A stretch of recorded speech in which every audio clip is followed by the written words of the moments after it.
রাখতে ভালো থাকতে আইলাম প্রবাসে।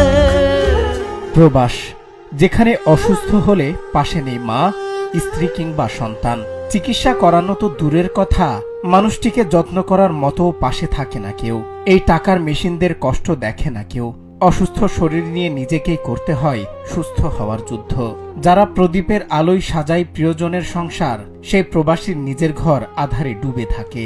সম্প্রতি তেমনই একটি ভিডিও সামাজিক যোগাযোগ মাধ্যমে ঝড় তুলেছে, যা দেখে চোখের পানি ধরে রাখতে পারেননি অনেকেই।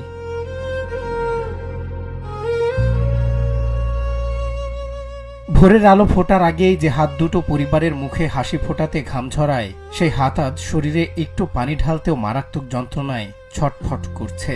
চরম অসুস্থতার মুহূর্তেও মাথায় একটু হাত বুলিয়ে দেওয়ার মতো কেউ নেই। একাকী ঘরের চার দেয়ালের মাঝেই নিজেকে একটু সুস্থ করার আকুল চেষ্টা চালিয়ে যাচ্ছেন তিনি। যাদের পাঠানো অর্জিত অর্থ দিয়ে দেশে আপনজনরা সুখে দিন কাটায়, তাদের শারীরিক এই তীব্র যন্ত্রণা দেখার যেন কেউ নেই। সবাই কেবল মাসের শেষে প্রবাসীদের থেকে টাকার হিসাব চায়, কিন্তু সেই টাকা রোজগারের পেছনে কত রক্ত, ঘাম এবং এই কঠিন একাকিত্বের যন্ত্রণা জড়িয়ে থাকে, সেই বিষাদময় কষ্টের খবর কজনই বা রাখে।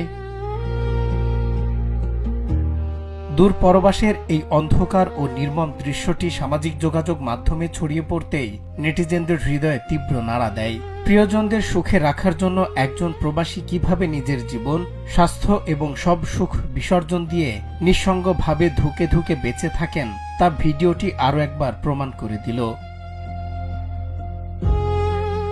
যাদের ত্যাগের উপর ভর করে আমাদের প্রতিটি আনন্দে দিন কাটে, সেই প্রবাসীদের এই কান্না আর নিঃসঙ্গতা কি শুধু তাদের ভাগ্যের নির্মম পরিহাস? দিন শেষে প্রবাসের এই মানুষগুলোর নিঃস্বার্থ কষ্টের মূল্য কি আমরা আদৌ কখনো দিতে পারবো?